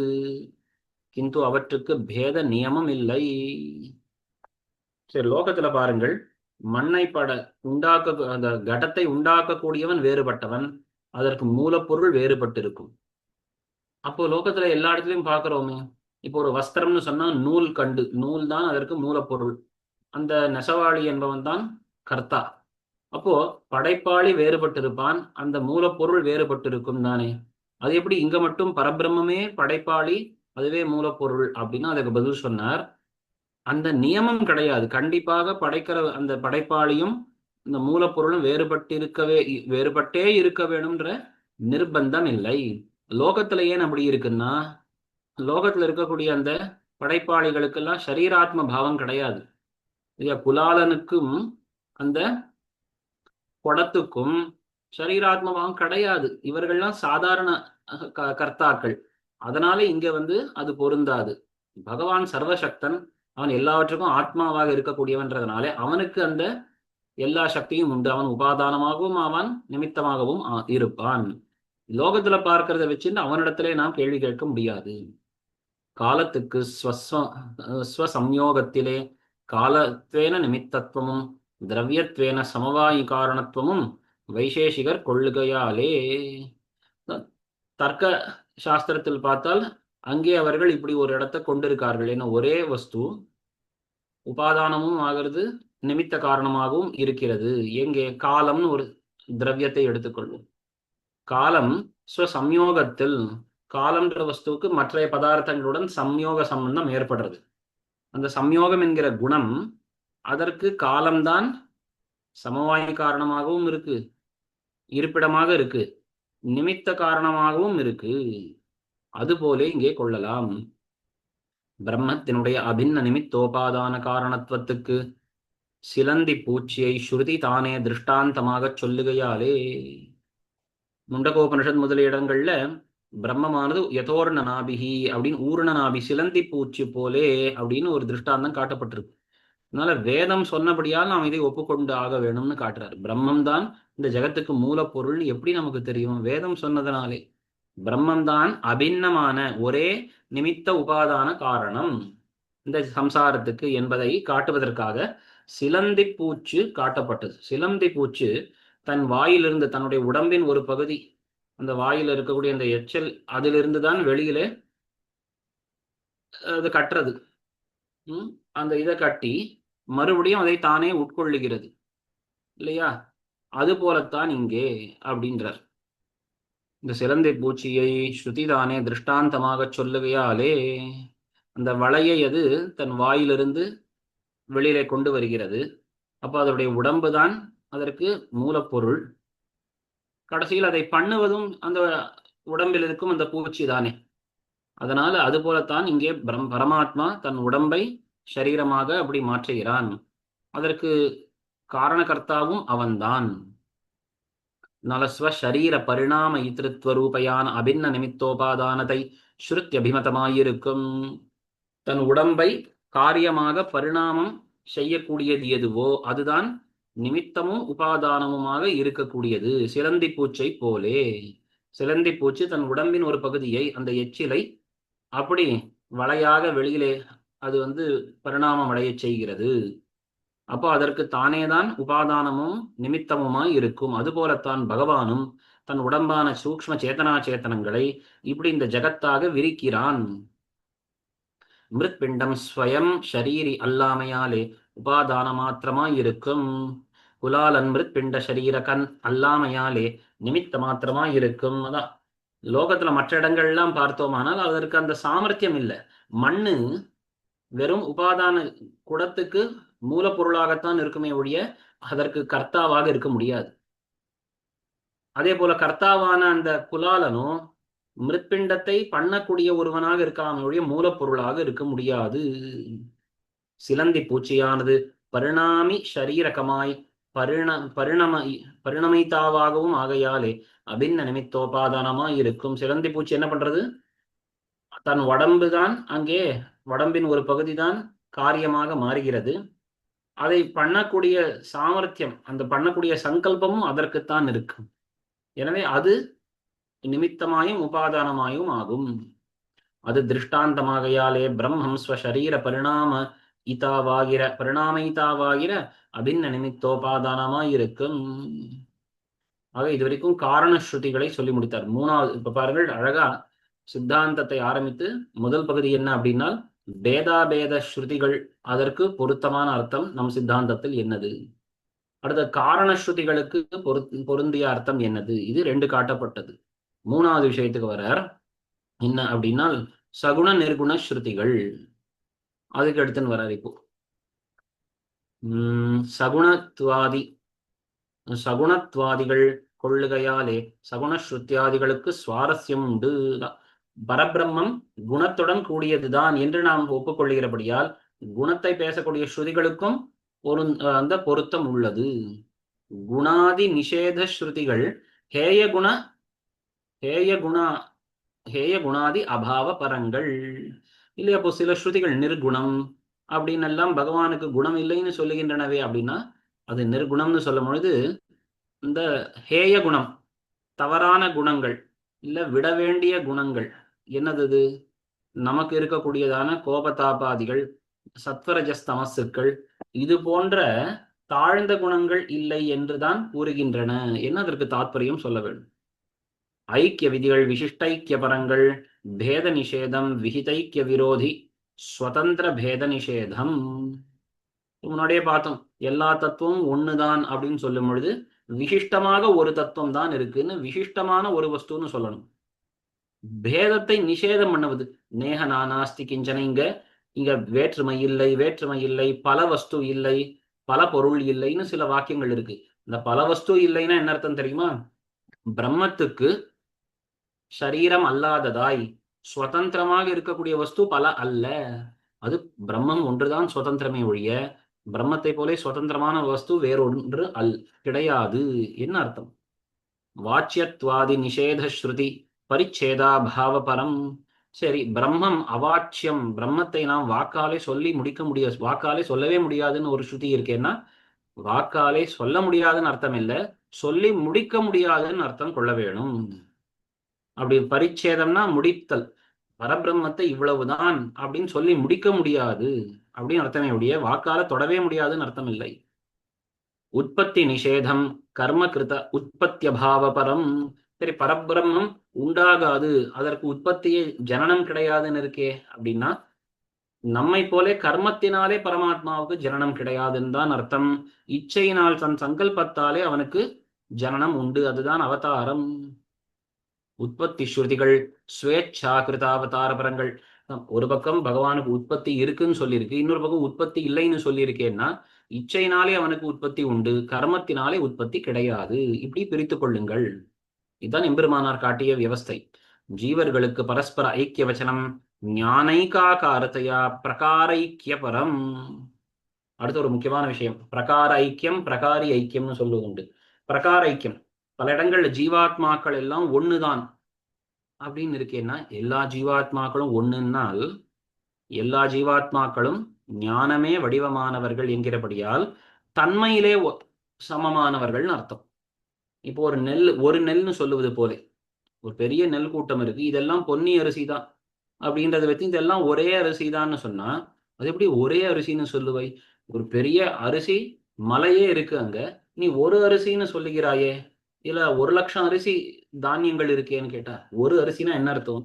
ஒரே வகையை சேர்ந்த அரிசி. அதுதான் இங்கே பிரகார ஐக்கியம், பிரகாரத்தில் தன்மையில் ஒற்றுமை.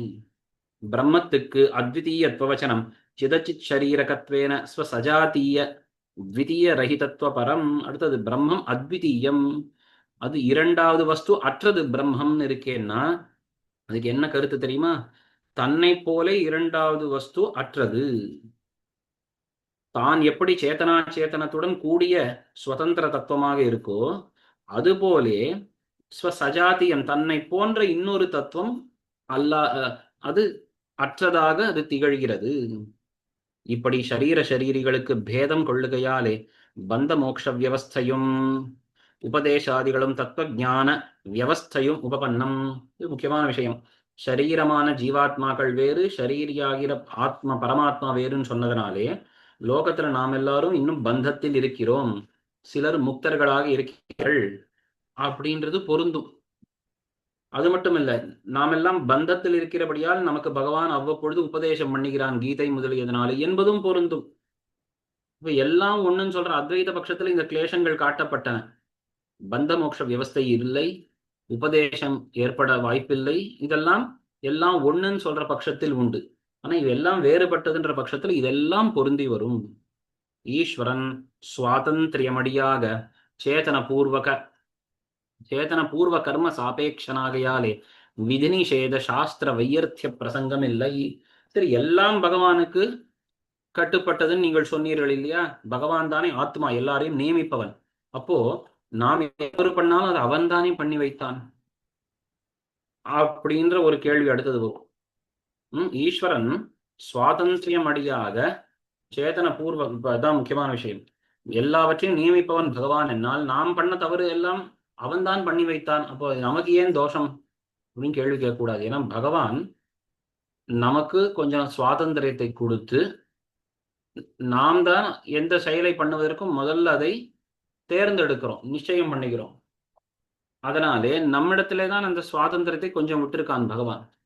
அதனால் பகவானை எல்லாம் ஒரு பொம்மையை ஆட்டுவது போல நம்மை ஆட்டி வைக்கவில்லை. அதனால நம்முடைய கர்மங்கள், நாம் எடுக்கக்கூடிய அந்த முடிவுகள், அதை கொண்டு நாம் பண்ணக்கூடிய செயல்கள் செயல்கள், அதற்கு சாபேட்சனாய் அதை கையிலே கொண்டுதான் பகவான் நமக்கு பலன்களை தருகிறார். ஈஸ்வர சுவாதந்திரியம் வழியாக சேதன பூர்வ கர்மங்கள், சேதனர்களுக்கு சுவாதந்திரியத்தை கொடுத்து, அதனால் அவர்கள் பண்ணின முன் கர்மங்கள் இருக்கு இல்லையா, அதை கொண்டுதான் அவன் எல்லா பலன்களை தருகிறான். எனவே விதி நிஷேத சாஸ்திரங்கள் இதை பண்ணு இதை பண்ணாதே என்று சொல்லுகின்றன அல்லவா, இதெல்லாம் பொருந்தும் தான். இங்க என்ன கேள்வி வரும்? சாஸ்திரம் இதை பண்ணு இதை பண்ணாதேன்னு சொல்லுவது தவறு, ஏன்னா எல்லாம் பகவான் தானே நம்மளை ஆட்டி படைக்கிறான். அப்படின்னு சொல்லக்கூடாது. ஏன்னா நமக்கு பகவான் சுவாதந்திரத்தை கொடுத்து நாம் அந்த சுவாதந்திரத்தை கொண்டு எந்த செயல்களை செய்தோமோ அதை அடிப்படையாக கொண்டுதான் அவன் நமக்கு புண்ணிய பாபங்களை கொடுக்க போகிறான். அதனால் இதை பண்ணு இதை பண்ணாதேன்னு அவன் விதித்த சாஸ்திரம் சரிதான். ஏன்னா சாஸ்திரத்தை பார்த்துதான் நாம் நம்ம சுவாதந்திரத்தை பயன்படுத்த முடியும். ஈஸ்வரனுக்கு நித்திய நிரவதிக கல்யாண குணாகரத்துவமும் சேதனுடைய கர்ம உபாசனாதிஜன்ய பிரசாத விசேஷங்களும் பிராமணிகங்களாகையாலே நிர்விகார ஸ்ருதிகள் ஹேய விகார அபாவ பரங்கள். பகவானுக்கு எந்த விகாரமும் கிடையாது, எந்த ஒரு வேற்றுமை சலனமும் கிடையாதுன்னு சில ஸ்ருதிகள் இருக்கு. அப்போ பகவானுக்கு விகாரங்கள்னா எந்த தன்மைகளும் இல்லை, அவனிடத்துல எந்த ஒரு வேறுபாடும் இருக்காது அப்படின்லாம் சொல்லியாச்சுன்னா அப்படி அர்த்தம் இல்லை. நம்மை போலே கர்மம் அடியாக வரக்கூடிய சில விகாரங்கள், இல்ல ஹேயமான விகாரங்கள்னா வருத்தப்படுவது, கோபப்படுவது, சுவார்த்தமாக கோபப்படுவது, துவேஷிப்பது, இந்த மாதிரி விகாரங்கள் கிடையாது பகவானுக்கு. நாம் நல்லது பண்ணோமானால் அதனால் ஆனந்தப்படுவதெல்லாம் அவனுக்கும் உண்டு. தான் காட்டுறார் பகவான், அவனுக்கு எல்லையற்ற நித்தியமான கல்யாண குணங்கள் இருக்கு.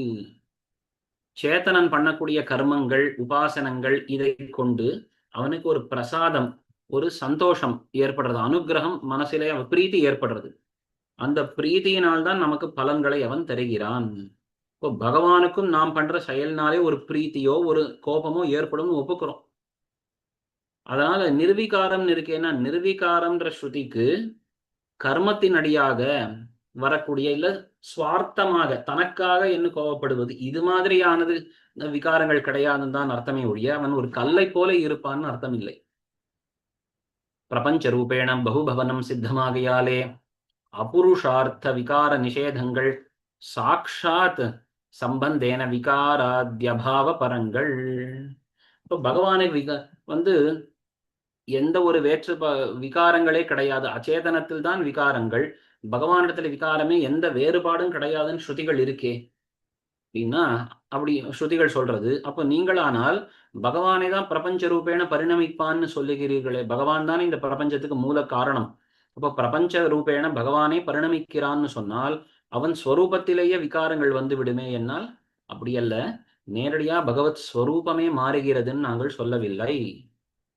பகவான் தன் உடம்பாகிற சேத்தனா சேத்தனங்களை தான் அப்படி மாற்றுகிறான்னு சொன்னதனாலே நேரடியாக அவனிடத்திலே விகாரங்கள் வராது. உடம்பாகிற சேத்தனா சேத்தனங்கள்ல தான் விகாரம் வரும். இதுதான் முக்கியமாக கட்டுரை. இப்ப எப்படி ஒரு குழந்தை சிசுவானது அடுத்த ஒரு குமார பருவத்தை அடைகிறது, அப்புறம் யௌவன பருவத்தை அடைகிறான். அப்ப அந்த இடத்துல பாருங்கள், இந்த ஆத்மாவுக்கேவா விகாரம்? ஆத்மாவுடைய உடம்புக்கு தான் வெவ்வேறு விகாரங்கள். இந்த ஜீவாத்மாவில விகாரம் வராது. ஆனால் யாரு மாறினான்னு கேட்டா வெறும் உடம்பு மாறித்துன்னு சொல்ல முடியாது. உடம்பில் இருக்கும் அந்த ஜீவன் அவன் வெவ்வேறு நிலைகளை அடைகிறான்.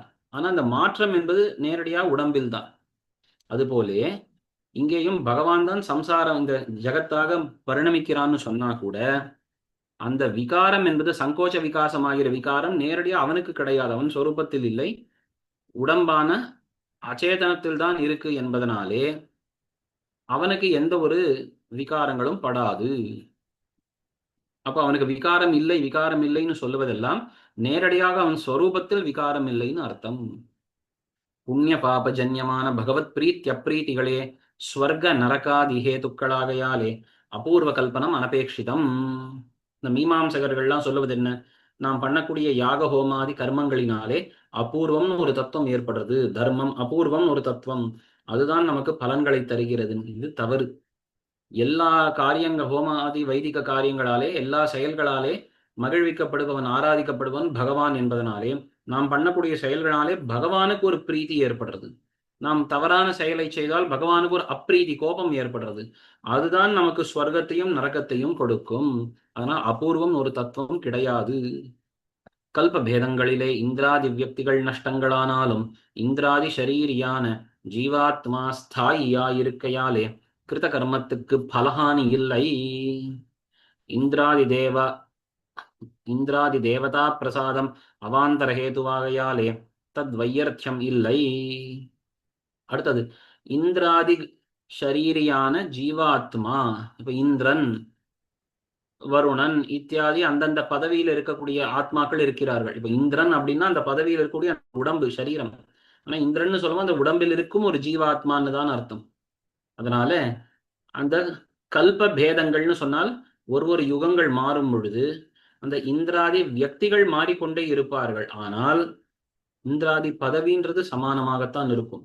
அப்ப அந்த இந்திராதி இந்திராதி சரீரங்களுக்குள்ள இருக்கக்கூடிய ஒரு ஆத்மா, அவன் ஒரே விதமாக வந்து கொண்டிருக்கிறான் என்பதனாலே கிருத கர்மத்துக்கு பலஹானி இல்லை. நாம் பண்ணக்கூடிய செயல்கள் அதற்கு அது வீணாகாது. ஏன்னா வெவ்வேறு இந்திரன் வந்தா கூட அந்த இந்திராதி ஷரீரியான பரமாத்மான்னு வைத்துக் கொள்ளணும். பரமாத்மா எப்போதும் ஒருவன் தான்.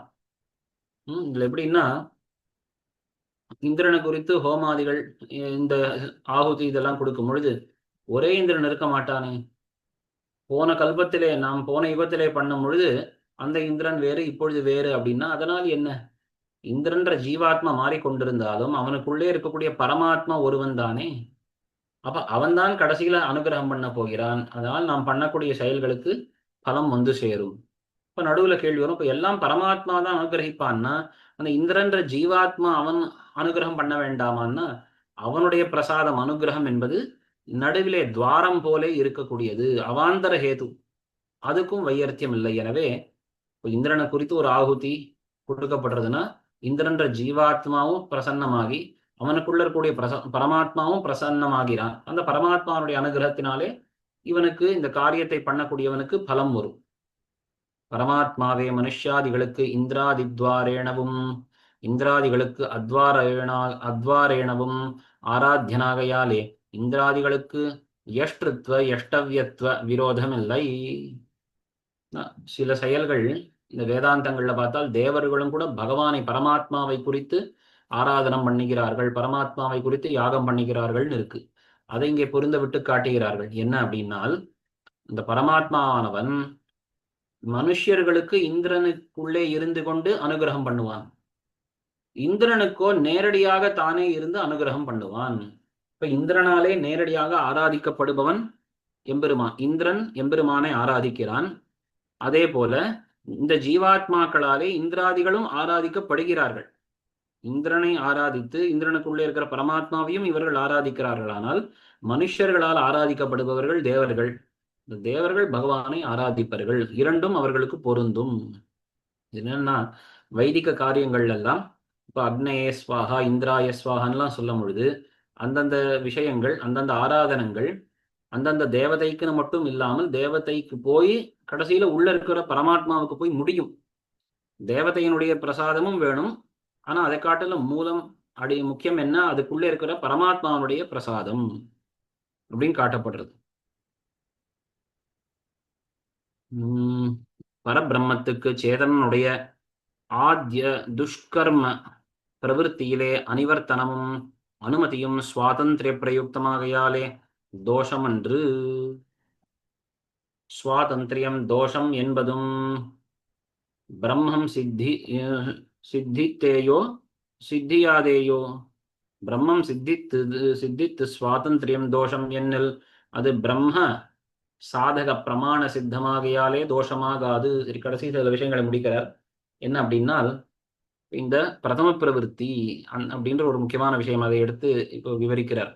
என்ன அப்படின்னால் ஜீவாத்மாக்கள் எல்லாரையும் கட்டுப்படுத்தக்கூடியவன் பகவான் தானே. அப்ப ஏன் இவர்கள் தவறு செய்கிறார்கள் அப்படின்றதுக்கு ஒரு பதில் காட்டுறார். இல்ல ஜீவாத்மாக்கள் அவரவர்கள் ஒரு காரியம் பண்ண வேணும்னு தொடங்கும் பொழுது முதல் க்ஷணத்தில் அவர்களுக்கு சுவாதந்திரியம் உண்டு. அவர்கள் தான் முடிவெடுக்கிறார்கள், இந்த செயலை செய்ய வேணுமா அந்த செயலை செய்ய வேணுமா. சரி, பல ஜீவாத்மாக்கள் தவறான செயல்களை செய்கிறார்களே, அப்ப ஏன் பகவான் அதை பார்த்து கொண்டு இருக்கலாமா அப்படின்னா, ஆமாம், அவன் முதல்லையே இந்த லோகத்தை படைக்கும் பொழுதே ஒரு சில நியமங்களையும் அவன் பண்ணி வைத்திருக்கிறான். எல்லா ஜீவாத்மாக்களுக்கும் நான் சுவாதந்திரம் கொடுத்து விட்டேன். அவர்கள் எதை முடிவு எடுத்து தொடங்கினாலும் நான் பார்த்து கொண்டு இருப்பேன். இது அவனாக தன் சுவாதந்திரத்தாலே தனக்கும் போட்டுக்கொண்ட ஒரு கட்டுப்பாடுன்னு நாம் வைத்துக் கொள்ளணும். அதான் இங்க காட்டுறார் இந்த இடத்துல. ஒரு ஜீவாத்மா தவறான காரியத்தை முதல் க்ஷணத்தில் தவறான காரியத்திலே முற்படுகிறான்னு சொன்னா பகவான் அவனை தடுக்காமல் இருக்கிறான், அவனுக்கு அனுமதி வேற கொடுக்கிறானே, இது தவறு இல்லையோ அப்படின்னா இது அவன் சுவாதந்திரத்தினால் வந்தது என்பதனாலே தவறில்லை. அப்போ கேள்வி, அப்ப அந்த சுவாதந்திரியம் தான் அவனுக்கு தோஷம், அதுவே குற்றம் அப்படின்னு சொன்னால், அங்கதான் இப்போ ஒரு கேள்வி கேட்கிறார். நீ பரபிரம்மத்தை ஒப்புக்கொண்டு இந்த அவனுடைய அதோடைய சுவாதந்திரியம் குற்றம்னு சொல்லுகிறாயா, பரபிரம்மத்தையே ஒப்புக்காமல் சொல்லுகிறாயா அப்படின்றார். பரபிரம்மத்தை ஒப்புக்கொண்டுதான் நான் அதனுடைய சுவாதந்திரியம் குற்றம்னு சொல்லுகிறேன் அப்படின்னா அது சொல்ல முடியாது. ஏன்னா பரபிரம்மத்தை எந்த பிரமாணத்தை கொண்டு நீ அறிகிறாயோ, வேதத்தை கொண்டு, சாஸ்திரத்தை கொண்டு, அது அவனுக்கு சுவாதந்திரியம் குணம்னு தானே பேசியிருக்கு.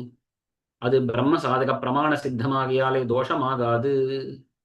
பிரம்மம் சித்தியா விடல் முதலிலே ஆசிரியம் இல்லாமையாலே சுவாதந்திரம் தோஷமாகாது. பரபிரம்மத்தையே ஒப்புக்கொள்ளாமல் அதனுடைய சுவாதந்திரியம் தான் தோஷம்னு சொல்ல முடியாது. ஒண்ணு. பரபிரம்மத்தை ஒப்புக்கொண்டாச்சுன்னா எந்த பிரமாணத்தினாலே பரபிரம்மம்னு ஒண்ணு இருக்குன்னு சொல்லுகிறாயோ அது பரபிரம்மத்துக்கு சுவாதந்திரியம் மகா குணம் அப்படின்னு சுவாதந்திரமும் அதற்கு உண்டுன்னு சேர்த்துத்தான் சொல்லுகிறது. அப்ப நீ எப்படி அதை குற்றம்னு சொல்ல முடியும் அப்படின்றார். பிராதிகூல்ய நிவிருத்த சேதன விஷயத்திலே தயாதி குணங்கள் காரியகரங்களாகையாலே அவற்றுக்கு வையர்த்தியம் இல்லை. சரி, பரபிரம்மம் இப்படி சுதந்திரமாக இருக்கும், அவனவன் செய்த செயல்களை கொண்டு அவனவனுக்கு பலன்களை தரும்னு சொன்னா, பரபிரம்மத்துக்கு கருணை வாத்சல்யம் போன்ற குணங்கள் எதுக்கு தேவை? அவனவன் செய்த செயலுக்கு சேர்ந்தபடிதான் அது பலன் கொடுக்கும், பரமாத்மா கொடுப்பான் அப்படின்னு அங்க சொல்ற. அப்படி இல்லை, பொதுவான ஒரு நியமம், இந்த உற்சர்க்கம்னு சொல்லக்கூடிய பொதுவான ஒரு வழக்கு நியமம் என்னவென்றால், அவனவன் செய்த செயலுக்கு ஏற்ற பலனை கொடுக்க வேண்டும். ஆனால் விதி விலக்கு என்ன தெரியுமா? பிராதிகூல்யத்திலே இருந்து கை வாங்கினவன் தவறான செயல்களை அனாதி காலமா செய்து கொண்டு வருகிறான். ஆனால் ஒரு கட்டத்திலே, ஒரு காலகட்டத்தில் சதாச்சாரிய சம்பந்தாதிகள்லாம் ஏற்பட்டு பகவத் கிருப்பையினாலே இனிமேல் நான் தவறான செயல்கள், என் ஸ்வரூபத்துக்கு சேராததை நான் செய்ய மாட்டேன் அப்படின்னு பிரதிகூலமான காரியங்களிலிருந்து கை வாங்குகிறான், நிவர்த்தி பண்ணுகிறான். அப்பேற்பட்ட ஒரு சில அதிகாரிகள் விஷயத்தில் பகவான் தன் கிருபை முதலிய குணங்களை காட்டுகிறான். மற்றவர்கள் விஷயத்தில் சாஸ்திரத்தை காட்டுகிறான். சாஸ்திரத்தின்படி அவன் பலனை தருகிறான் அப்படின்றது அடிப்படையான விஷயம். அனாதி கர்ம பிரவாக ஹேதுக்கமான பிரகிருதி சம்பந்தமாகிற சம்சார பந்தம் சத்தியமாகையாலே பகவத் உபாசனாதிஜன்ய பகவத் பிரசாதத்தாலே தன் நிவிருத்தி உபபன்னை. படிப்படியாக சொல்ற. நாம அத்வைதிகளைப் போல இந்த சம்சாரம் பொய்ன்னு சொல்லவில்லை, இது உண்மைதான். இந்த பந்தமாகிற சம்சாரம் உண்மைதான்.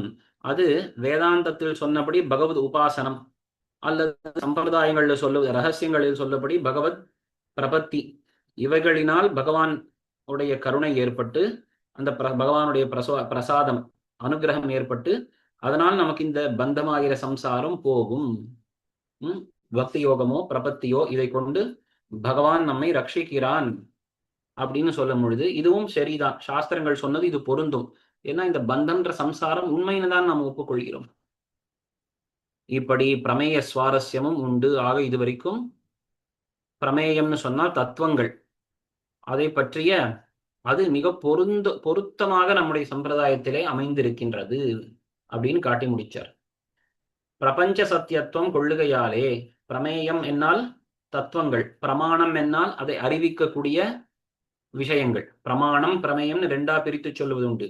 பிரமாணம்னா நல்ல அறிவை நமக்கு கொடுக்கக்கூடியது, வஸ்துக்களை தத்துவங்களை அறிவதற்கு வேண்டிய கருவிகள். அது மேல என்னன்னு சொல்லுவார்.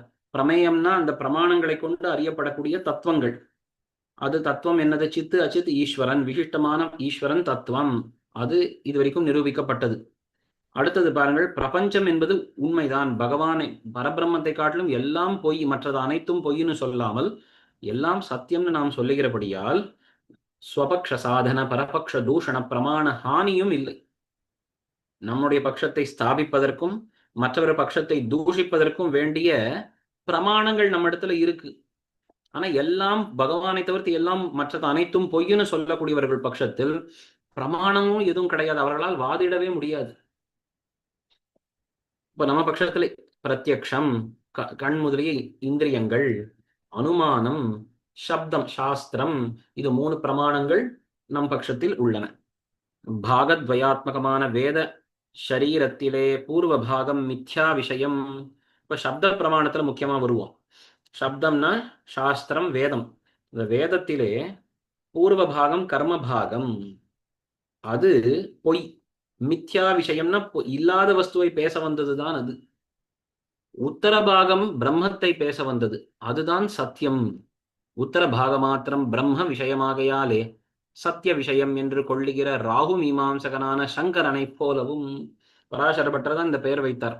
வேதம், வேதத்துக்கு தலையான பாகம் சிரஸாக இருக்கக்கூடியது உபனிஷத்துக்கள், அது பிரம்மத்தை பேசக்கூடிய உத்தர பாகம். வேதத்தினுடைய உடம்பு அது கர்ம பாகம், அது கர்மங்களை பத்தி பேசக்கூடியது. இதுல இந்த மாயாவாதிகளான சாங்கரர்கள் என்ன பண்ணார்கள்னா, வேதத்தினுடைய தலையை மட்டும் உண்மையாக ஒப்புக்கொண்டு மற்றதெல்லாம் தேவையில்லை, பொய்யானதுன்னு சொல்லிவிட்டார்கள். ஏன்னா கர்மம் என்பது ஞானத்துக்கு நேர் விருத்தமானது. கர்மங்களை பண்ண பண்ண நமக்கு சம்சாரம்தான் வந்து சேரும். அது அந்த அந்த பாகமே பொய் அப்படின்னு வேத புருஷனுடைய தலையை மட்டும் அவர்கள் கொண்டார்கள், உபனிஷத்தை மட்டும். அதனால் அவர்கள் ராகு மீமாம்சகர்களாம். இல்ல ராகுன்றது யாரு? இந்த ஒரே அசுரன், அவனுடைய தலை வெட்டப்பட்ட பொழுது தலை ராகு என்றும் உடம்பு கேது என்னும் பிரிந்தன. அதனால இவர்கள் தலையை மட்டும் கொண்டபடியால் ராகு மீமாம்சகர். மீமாம்சை அப்படின்ற முழுக்க ஒப்புக்கொள்ள வேண்டியது வேதத்தை, ஆனால் தலையை மட்டும் கொண்டவர்கள் அது ராகு மீமாம்சகர்கள். தலையான பாகத்தை மட்டும் நாங்கள் எடுத்துக்கொள்வோம், அதனுடைய விசாரத்தை மட்டும் நாங்கள் பண்ணுவோம்னு சொல்லக்கூடியவர்கள் ராகு மீமாம்சகர்கள்.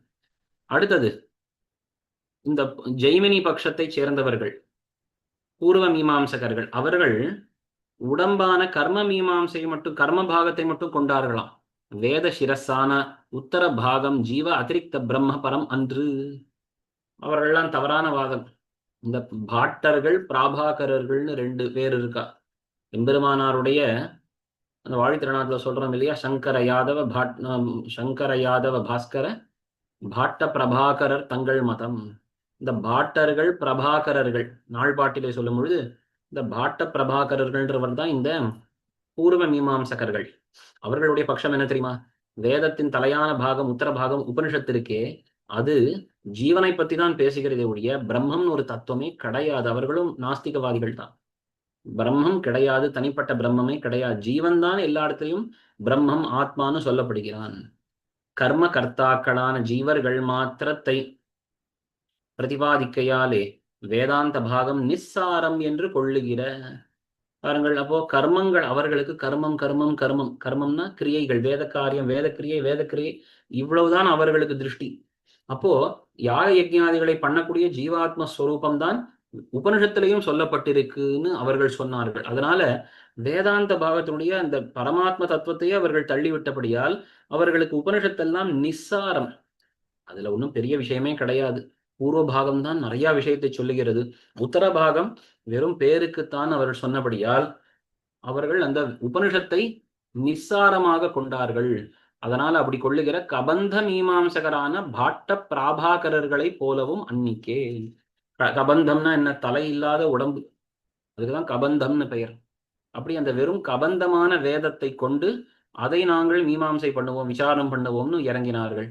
அவர்கள் பாட்டர்கள் பிராபாகரர்கள்னு இருவகைப்பட்டவர்கள். அவர்களை போலவும் நாம் இல்லை. ரெண்டு பாகத்தையும் முழுமையாக கொண்டோம் நாம். வேத சரீரத்திலே வேதமாகிற அந்த வேத புருஷனுடைய உடம்பிலே பூர்வ பாகம் உடம்பு, அது சம்ஹிதை பிராமண பாகம்லாம் இருக்கு இல்லையா வேதத்துல, அது ஆராதன பூத கர்மஸ்வரூப பிரதிபாதகம்.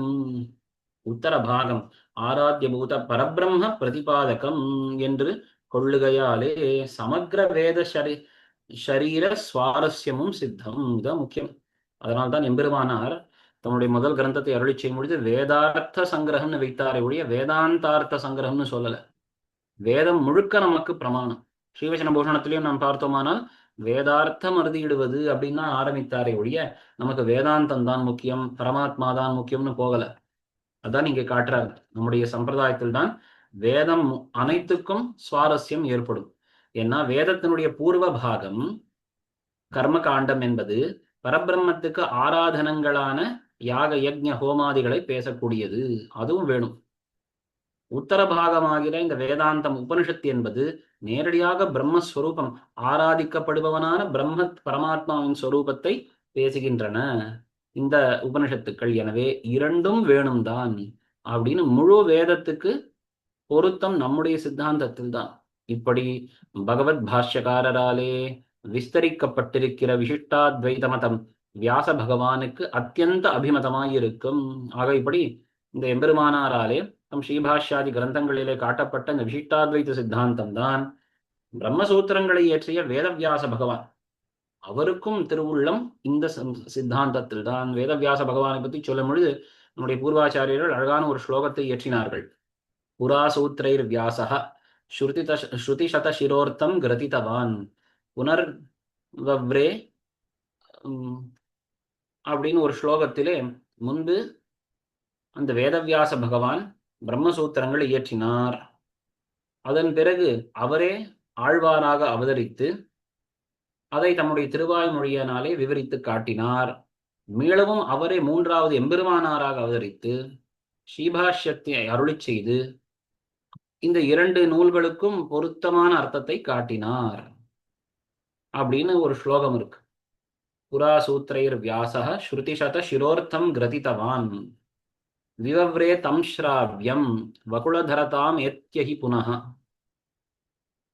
அப்படின்னு சொல்லி அவரே வகுளாபரணராய் ஆழ்வாராக அவதரித்த அந்த பிரம்மசூத்திரங்களை தம் திருவாய்மொழியில் விவரித்து காட்டினார்.